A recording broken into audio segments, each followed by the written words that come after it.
What's up, everybody? So we back, dropped another video. I appreciate everybody that's been supporting me, rocking with me. Everybody that's shared my videos, everybody that bought the books and everything. I appreciate it. As y'all know, I've been coming out about how I've been attacked and trafficked my whole life, not just me, my entire family. How we've been poisoned, our dogs have been poisoned, our cars have been vandalized, our business have been vandalized, and we're just making videos explaining exactly what happened with the evidence. Now, as y'all know, our phones and all that have been hacked too. Like I said, all my pictures and stuff from the past 3 years that's been in my phone are gone. I only got pictures starting from January in my phone. Luckily for me, all my friends, my acquaintances and everything have all the videos and stuff and pictures and stuff. So I go back to them and grab them from them. I told y'all I believe they put my information and stuff on the dark web, and that's how they've been able to do a lot of stuff they was doing as far as hacking my devices and all that type of stuff. Now, as y'all know, it's been involved with the nonprofit named Eggleston, a huge nonprofit in the 757 that has a lot of ties to a lot of people. The church, my family, some of my family, a whole extent of people.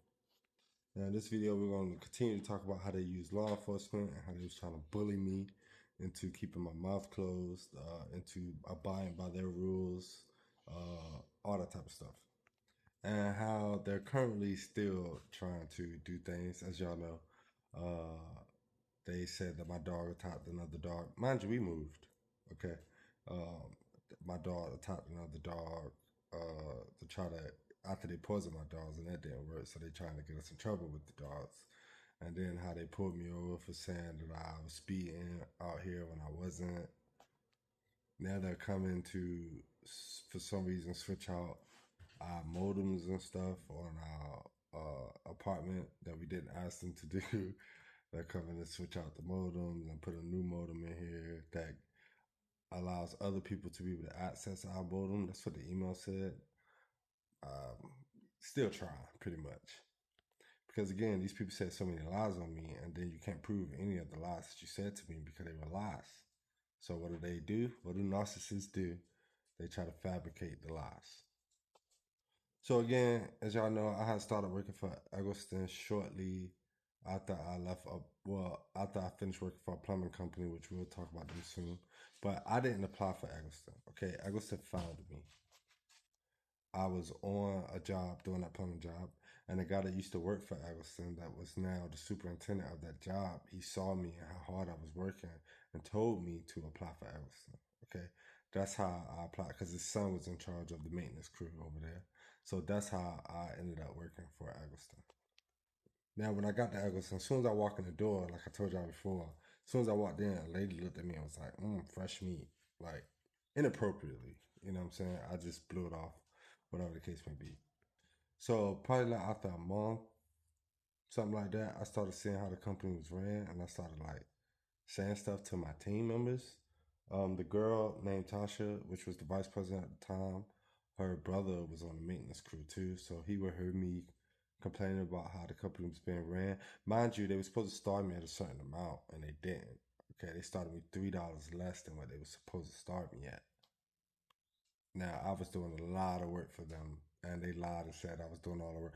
But I got proof to show that the work I was doing was right, and we're going to be showing that to y'all soon. Like I said, everything that I'm speaking of was done. The same type of tactics was used on my entire family. My brothers, my sister, my mother. My mother raising 7 kids. Same tactics. So shortly after I had started complaining and stuff, right? I get pulled over one day, okay, while I'm driving.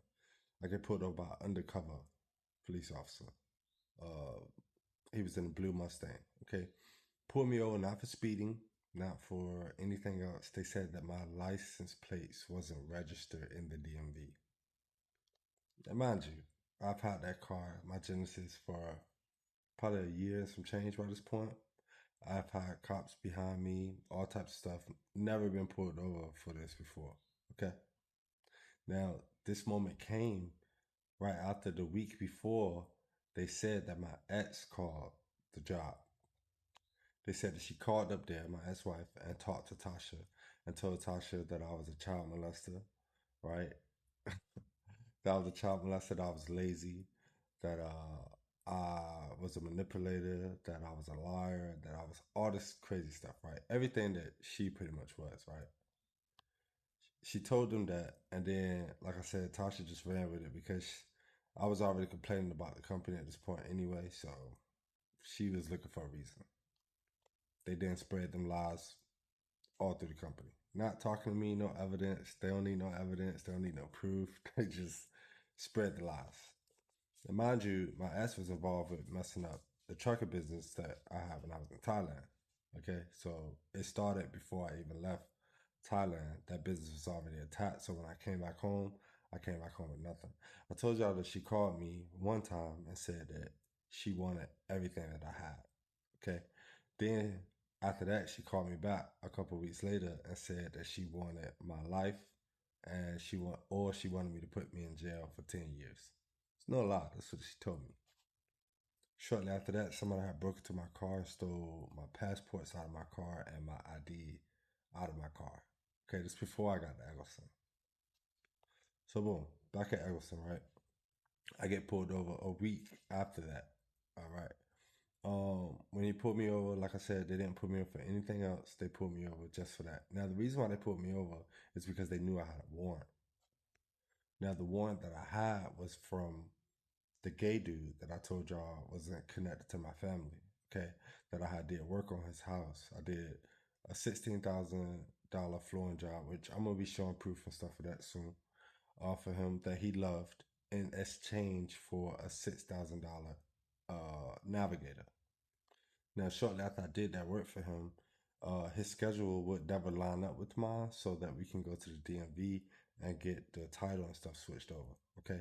I told y'all he came on to me. All right. He told me one day, I want you to bend me over and F me. That's what he said to me. Now, when he said that to me, I kind of snapped. All right. I almost put him through a wall. All right. Right after that, he went down to the police station and said that I stole the navigator from him. Okay. So when he told him I stole the navigator from him, they when I go down to court, they don't ask me no questions. The judge don't ask me no questions. I go on the court. He speaks. I don't even get to speak. I promise you. He speaks. I don't get to speak. And then they found me guilty. Okay, so I owe him $6,000, and then they give me another. They set me up for the second time in my life. I told you I was set up the first time. They said I stole a check that I didn't steal, and they tried to give me 3 felonies and 10 years for that when I was 19. Okay, and then they set me up again on this time with that. Right. So boom, I had to go to jail. I spent like 10 days in there, and then I ended up paying that whole $6,000 off. So because if I hadn't, they would have giving me more jail time. I knew that, right? So I paid the whole 6 grand off. So the dude pretty much got a $16,000 flooring job for me, plus 6 grand, plus he got the truck back, and then sold the truck because he actually called me and told me that he was selling the truck. So he, ain't no telling how much money he took from me completely. It's We'll talk about that story another time. Fast forward, right? After I get out, I come back to work at Eggleston. Okay. The same week I come back to work at Eggleston, I go to the gym at 5 in the morning at this time. Okay. So my car's parked outside. I'm in the gym. I come out of the gym and I don't realize it at the time, but my wallet is gone. I'm thinking I just left my wallet at home. Now, mind you, I got thousands of dollars worth of tools in the back seat and in the trunk. They're untouched. So I don't think anybody has gone to my car. Turns out somebody did go into my car and they took my wallet out of my car. Okay. What they did, I had a $10,000 P card, which is a purchase card that Eggleston gave me because I was doing so much work for them and I needed my own card. $10,000 spending limit on this card. Somebody came and took that card out of my car and spent like thousands of dollars buying gift cards on that card. Now I filed the police report and all that type of stuff because obviously it wasn't me. Filed the police report, boom. So my wallet is gone. My ID gone. A week later, I told y'all that Eggleston gets a call from the funeral home, not me. okay, saying that they found my ID, not my wallet. They found my ID buried in a graveyard, in a grave. Now, how did the funeral company know that I work for Eggleston? They didn't have my wallet. They didn't have the P card, right? Because somebody stole the P card. There was nothing even in my wallet other than the P card to say I work for Eggleston. So how did the funeral home know to call Eggleston and know that I worked there? They didn't. You understand what I'm saying? That's why I know Eggleston actually has somebody, a homeless person, somebody go into my car, take my wallet out my car, spend the money on that card, take my ID, bury it in the graveyard, and then so they can say in the future that I stole the card, right? And that I was spending money on the card to tarnish my name, which that's a whole nother story. We're not gonna really get into it in this video. But y'all know now, by now, that I don't be lying. These are facts. So boom, I go to leave Eggleston shortly after that. Well, not shortly after that. A little while after that for a bunch of reasons, which again we're not gonna talk about in this video. I don't want this video super long. Just know I quit Eggleston. Now when I would put my 2 weeks in, my boss's boss actually hit me up and told me that he wanted me to stay. He wanted me to come in and have a meeting with him and the guy because my boss was quitting, was going somewhere else. So they were sending another guy in, and I was quitting because Tasha wouldn't give me a raise. They were supposed to send me to school, blah blah, a bunch of stuff. Like I said, we don't talk about it. So like this is a screenshot of that message, right? This is him telling me that he wanted me to come in and have a meeting with them before I decided to quit. I didn't take the meeting. I quit. Went to another company, and then I also ended up getting involved with that company as well. So that company started doing some of the similar things to me, which y'all know. Like I said, the goal was to make so many people involved and make it so extreme that the story would sound like I was crazy or I was making it up, but they didn't know I was documenting, and that no one would sit around and come up with some extravagant story like this. You understand what I'm saying? And we're gonna be talking about that company soon too. And another reason why I know it was them, I told y'all they had me sign that contract to say I would stay working there for 3 years if they sent me to school, and they never sent me to school, so I quit. Right? I was supposed to go to school. The day I was supposed to start school, I go to the school. The school said they never heard of me before. After that, I had enough and I quit.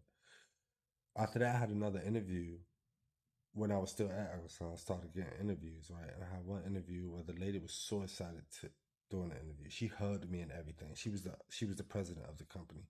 She asked me about the company I was leaving. I told her it was Eggleston. She asked me why. I told her it was management, right? She was like, all right, I got some ties over there with them. Let me go make a phone call. She leaves the room, go make a phone call, come back in, tells me it was nice to meet me, and leaves. I don't get that job. That's because she called Eggleston, talked to them, and they lied on my name. Okay, so this is how they do. I told y'all the vice president asked me if I took pictures of all my work. I told her, yeah, I take pictures of everything. She had this disappointment look on her face, right? Because the goal was to destroy my name amongst people. Because, like I said, they got a lot of ties, got a lot of connections. So she wanted to destroy my name and pretty much help my ex destroy me as well, along with the church. Because by now, I had asked the questions at the church, right? I had called Eggleston out. You know what I'm saying? So, yeah. Now, mind you, the pastor of the church now used to be my best friend, Greg, right? Now, y'all know that the pastor before that was my ex, the one that I had the baby by. That was her grandma church, her whole family church, okay? And y'all know that that baby, after raising it for 7 years, turned out not to be mine. It was actually my best friend baby, okay? Which is the current pastor son. So all these people have reasons to come after me. It's like you don't want people to know that, right? Now the girl Nikki, which was the one I thought I had a baby with, her dad was the sheriff of Portsmouth during that time, which was the big dog of the whole city, controls the whole sheriff's department during that time. So, like I said, they had connections to other people too, but we ain't gonna really talk about that right now. So let's fast forward. We're gonna skip a lot of altercations, a lot of stuff, okay? We fast forward and I leave the church. Me and my lady leave the church. Okay. This is after God told me I could leave. This is after I knew that they had something with attacking me my whole life. Okay. We leave the church Just one day. No contact, no telling nobody why, nothing. Just leave the church. When we leave the church, they start calling my phone all the time, which they never did that before. They calling my girl phone. They calling her work phone. Okay? Texting her work phone. All this weird stuff, right? The bass player, which was the old pastor's son, which is the girl that I thought I had a baby with, uncle, text me this. Okay? He said, Isaac, are you still alive? That's what he tell me. Because by now we probably had left the church for like 3 months with no contact, talking to nobody. So he sends me this random message. As why would you tell me, Isaac, are you still alive? Now, this message right here is another message from another girl that used to go to the church, right? After I posted my first story on social media in a while, she sends me this. She said, glad to know that you're alive. It's like, what are y'all talking about? Why are y'all talking about I'm alive like I should be dead? Now, mind you, by this time, they had poisoned us. We were poisoned. Our dogs were poisoned. One of our cars was vandalized, but at this point, both of them was vandalized actually by this point. And everything, like a long list of stuff. So by now, I've started my business, right? I'm painting for this company, okay? I'm painting. My girl lose her job, right? Because I told y'all they was messing with her car, which we're going to talk about them more. It's in one of my videos of how they vandalized the Jeep. But my girl went to work one day and she said, I know who's been messing with that car. And they started acting all nervous and stuff like that. And then they fired her a week later, made up a reason, right? Mind you, my girl is an amazing worker. Okay. She's never been fired from any job before. The last job she was there for like 19 years. Never been fired from any job. Okay. She knows what she's doing. But they fired her because, like I said, they helped vandalize the car, all that other type of stuff, a bunch of other stuff that we can't talk about right now. Fire her a week later. I told y'all they was racist and all that type of stuff. Like the day before she got fired, they had her go out and train some girl, and the girl asked her, "What do you do when a company only wants white people to work for them?" That's what they said to her. Okay, it's not a joke. I told y'all Arcadian was racist. The dude there called me a nigga on the job, right? I came and told the president. The president was like, "What?" I was like, "Yeah, bro, that's wild." He was like, "Yeah." He was like, "Really?" Because he said it to your face. Then brought it up in the meeting, and all of them started laughing about the fact that this dude called me a nigga on the job. It's one reason why I left that company, amongst me knowing they was involved. But again, we'll talk about that later. So one day I'm at work, right, going to do a painting job, and I see this. Okay, you see the two white cars sitting right there in the front? Those are Chris's cars. The old bass player that used to go to the church, the one that texted me, "Am I still alive?" Both of those cars are his. Now, why are your cars sitting at the entrance of the apartment that I'm painting at today? When you don't live in an apartment, you got a whole house on the other side of the city. What are you doing over here? Not one car. Why are both of your cars here? I told y'all this type of stuff they used to do to let me know that it's like nowhere you can go. You can't get away from us. It's a cult. Okay, it's a real cult that I didn't know I was involved in. Nobody told me. Okay, it's a real cult. And if you leave the cult, what they do is try to destroy you, because that's what cults do. When you leave a cult, they try to kill you. They come after you. Now I'm gonna show this picture again. I want you to look at the date. Okay, you see the date of this picture. You see the time. Okay, it was early in the morning, right? Now, the same day, I got a call from the Newport News Police Department. Yeah, if y'all see my last videos, y'all see that I had some run-ins with them already. Okay, during this time, because they was being used to, what I mean, attack me and stuff. The person on the call asked me if I want to donate to the police department. I said no, I do not. They called me again, probably like an hour later, 2 hours later, asked me the same question. I said no, I don't want to donate. Then I go for my run. Mind you, the same day. Okay. Then I go for a run because I go for a run every day. On the way home from a run, I get pulled over. Here's that picture. Okay. Now you see where I get pulled over. Check the date. Check the time. It's the same day. It's just later in the afternoon, right? Now I want you to see here the tickets that I got. Okay. It's for my license plate not being displayed. It's for my seatbelt, and it's for an inspection sticker. Okay. You can see the date is for the 25th that's the court date. That's the day I had court, right?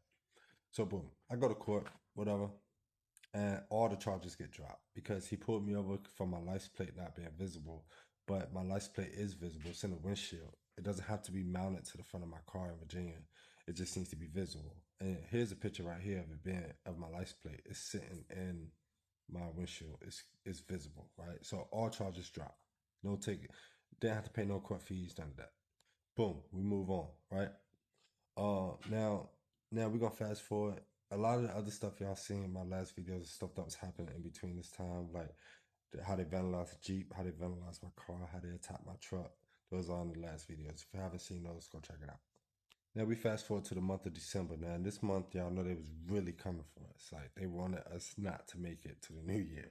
That's when they attacked my truck. That's when they kept sending the police out to harass me. That's when all the crazy stuff was happening. We even got this ticket right here. I told y'all if you ain't seen the video about how they attacked my trucking business, I told y'all I gave this car to my cousin. Okay, look at the ticket, dog. This ticket is in December.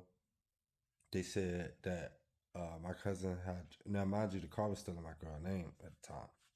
They said that he drove past a bus at 5 o'clock in the morning that was picking up kids. Okay, the bus is sitting there with their stop sign, their door open, and the stop thing on, and he drove past it. Now I know it's a little hard to see, but look at the pictures in it. The top one and the bottom one. The car is on the other side of the road with the traffic going the opposite way, and it's 3 lanes over. So I don't even know how they got the license plate number, like zoomed in that close. But you can see in the picture that you could barely see the car he's in because it's way on the other side of the road.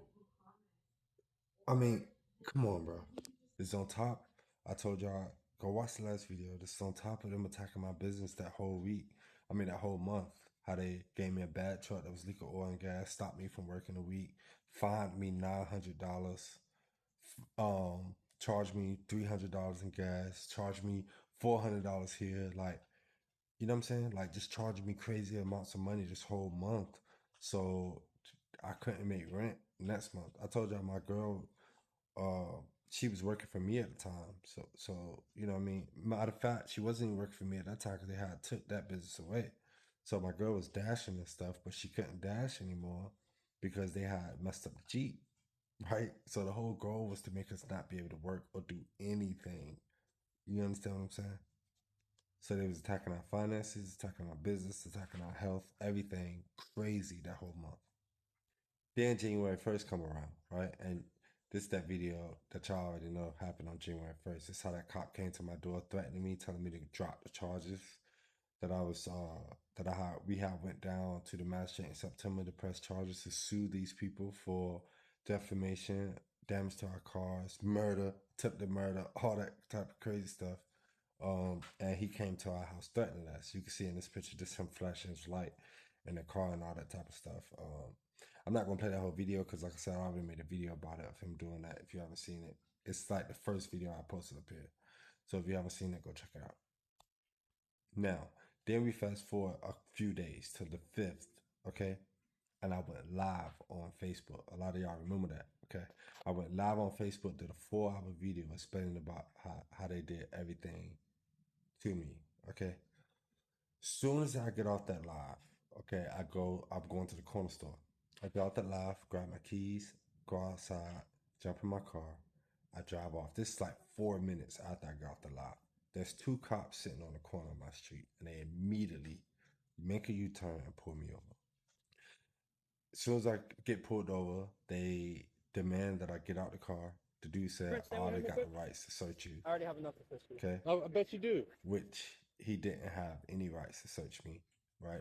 Now, let me remind you, this guy, these 2 cops, this one right here and his partner are the ones that pulled me over the last time, the exact same 2, except they got a third guy with them this time, which is the one that said, "We have the right to search you." Pull me out of the car, search the car, blah, blah, blah. They was hoping they could find a gun or something in the car because, like I said, they charged me falsely at 19 with the felony that I didn't commit. Okay, so he was hoping that I found a gun or something in the car so they could frame me again and send me to jail before I started coming out about stuff. This is soon as I get off live telling everybody what they were doing to me. Soon as I get off. Now, mind you, they only checked the driver's side of the car. They didn't search the trunk. They didn't search the passenger side. They didn't search the back seat. They only looked at the driver's side because in that live video, I stated that I kept the gun on the side of my seat.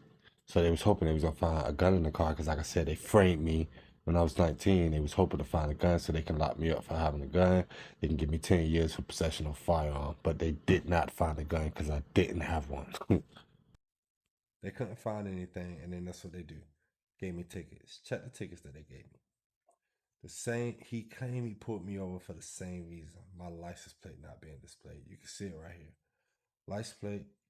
Okay, I'm gonna put this is all the tickets from the 25th, the first time they pulled me over, and when they pulled me over the last time.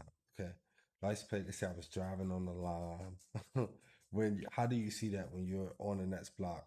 So they say I'm driving on the line. They say I don't have my lights on. Okay, and they say my inspection sticker bad. Okay, so pull me over immediately, all over again. Now I had a court on January 23rd, but I missed the court date because I got the date messed up. My fault. It's all good. So I called them, had them reschedule the court date. They scheduled it for March the 16th.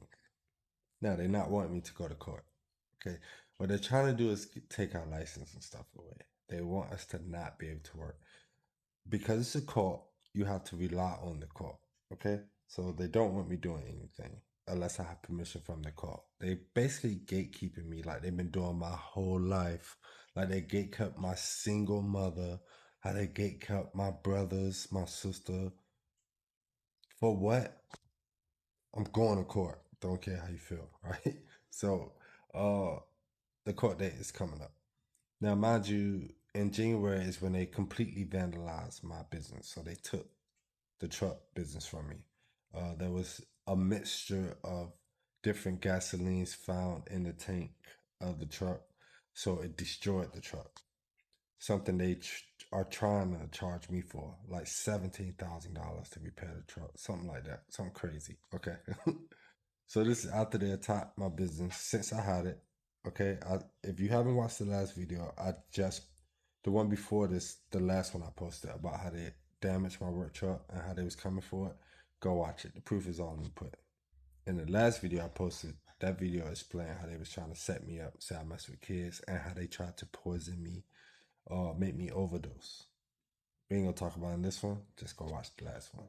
So we're approaching the 16th, and then this happened right here. Check the date. Okay. This video is the 12th of March. This is 4 days before I have court. What are they doing sitting there? Just sitting in front of my house. Now, I would see them often.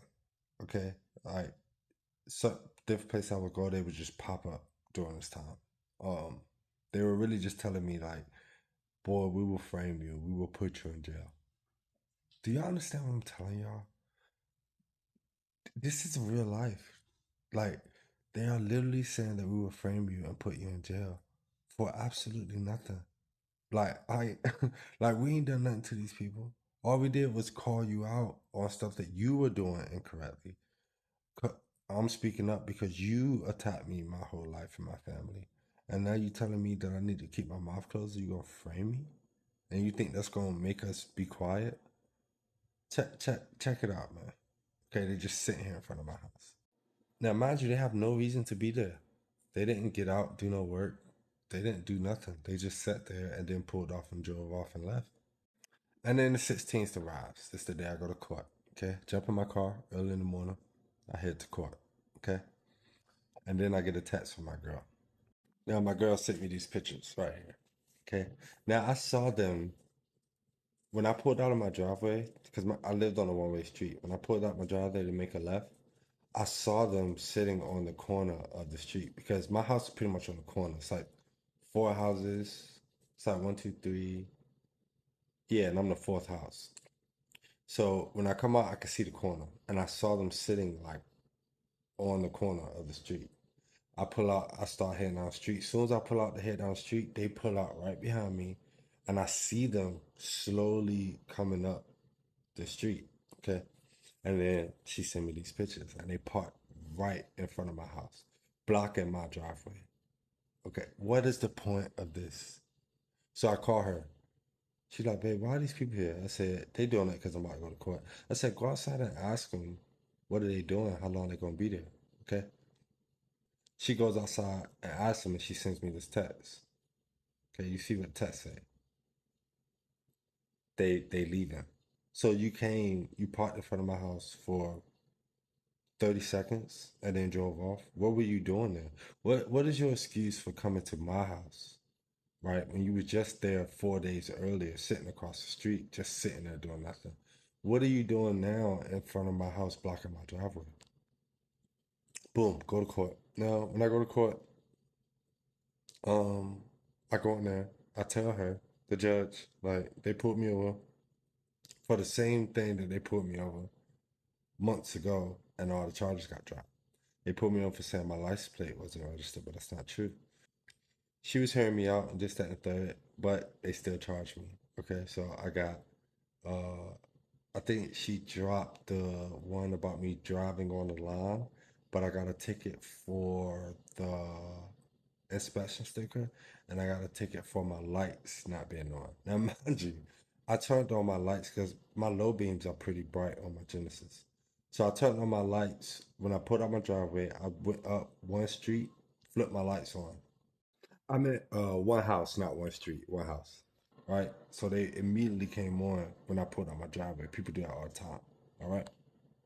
I'm like, all right, whatever. You know what I'm saying? I'm gonna just pay the tickets, right? Because by now, like I said, they don't know exactly what I know. They just know I know some stuff. And then they tell me you can't go see the people now to pay your tickets. We're gonna mail you your tickets or what you owe. I thought that was weird. I was like, okay. Y'all know how much these tickets were when I got them in the mail, bro? $500. $500 for my low beams being on and for my inspection sticker. $500. I can't make this stuff up, right? So then me and my girl, we had already planned on moving and we left there to join the church, right? We moved away to join the church, a church that was actually anchored in Christ, that actually helped change our lives for real. So we moved, right? 2 weeks after that. And they tried to hold our deposit, but we ain't gonna talk about that in this video because it's gonna be too long. So we moved, right? Now we pack up the U-Haul, okay? And I put my car on uh the little setup that I can pull it on the back of the U-Haul. By now the Jeep has been vandalized. They messed up the whole engine. That's what they said they did. Messed up the whole engine. Which I got, if y'all ain't seen a video of that, go check it out. A brand new Jeep that I bought my girl that she drove for a month and a half before they vandalized the vehicle. The people at her job helped do that, which is why they fired her when she told them they knew who was messing with her car, and they fired her a week later. Okay, so we leave. Now, the next morning that we leave, I get this text. This text is from Nikki, okay, the girl that I said had a baby. That I thought took care of the baby for 7 years before I found out the baby wasn't mine. It was actually my best friend baby, which is the current pastor's son. Okay. Uh, which is the reason why they attacked me, which is the reason why they were involved in attacking me. My ex best friend was involved in attacking me. She was involved with attacking me. Like the reason why is because they don't want anybody to know how messed up they are. Like that they would do something like that. That she was sleeping with him while I was in the house sleep, they having sex in the living room on the couch. You know what I'm saying? This type of stuff that they didn't want people to know. So they was trying to destroy my character, destroy me, make me homeless, make me lose my mind, whatever they can do to make people not believe me. And I told y'all her dad was the sheriff of the whole city. They got connections, right? The whole church got connections. Everson got connections. I was pretty much at war. I'm still at war with people who got all these connections that think they're extremely powerful because they can do stuff in the dark. She sends me this text message. Now, I hadn't talked to her in 2 years, 3 years, longer than that. What are you doing looking for me? And now look at the job she's offering me. She got a painting job, which was the business they attacked, right? I was painting when I saw Chris Cars at that apartment complex today. I got pulled over. Painting, asbestos. Why you offering me an asbestos job? And carpet, which my dad did carpet. So why you offering me these jobs? And why are you offering me these jobs paying at such a high price? $55 an hour? The day that I leave? And then now she sent this text message to my brother. My brother sent it to my sister. My sister sent it to me. Right? I told my sister, why would I accept a job from a girl who tried to kill me? It doesn't even make sense. What are you offering me a job for? The reason why was because they needed me to stay in Virginia. They needed me to stay in the area because of their connections and stuff out there. They can frame me out there. They can set me up out there. They can pay people off out there. You know what I mean? That's why. I haven't talked to you in 3 years, and suddenly you're hitting me up offering me a job. You know what I'm saying? It doesn't make sense to me. And then on the day that I leave, you hit them up and you ask them if I still live in the area. What are you talking about? That's how I know they are involved and that you knew exactly what was going on. Because why would you even mention, am I still living in the area? You have never known me to leave the area, the state, and live anywhere else. So why would it be your first question? And then why you offer me all these high paying jobs as if I could be brought to stay somewhere? I'm going to end this video right here. I don't want, it's already pretty long. So I'm gonna end it right here, and we'll pick back up on this another time. Again, if you haven't gotten the book, check it out. This is my life, man. It's not a joke. This is how God has been keeping us. His hand has been on our lives. When you have a mission for Christ, for real, man, the devil is gonna come after you. You know what I'm saying? See it as verification that you are called by God. The devil wouldn't. What's the point of having all these people attack me? My whole life too. Attack my whole family, my whole bloodline. What's the point? For one man, you make up all these lies and all these rumors. You use all these people to attack one man that didn't do anything to you. One man. It's because God has a calling for me. God, the devil knows that I'll answer the call and that I will do it boldly with Christ. And my goal is to help people for real. And the devil don't like that. You know what I'm saying? Peace and love to y'all. I appreciate all the support. Christ is King.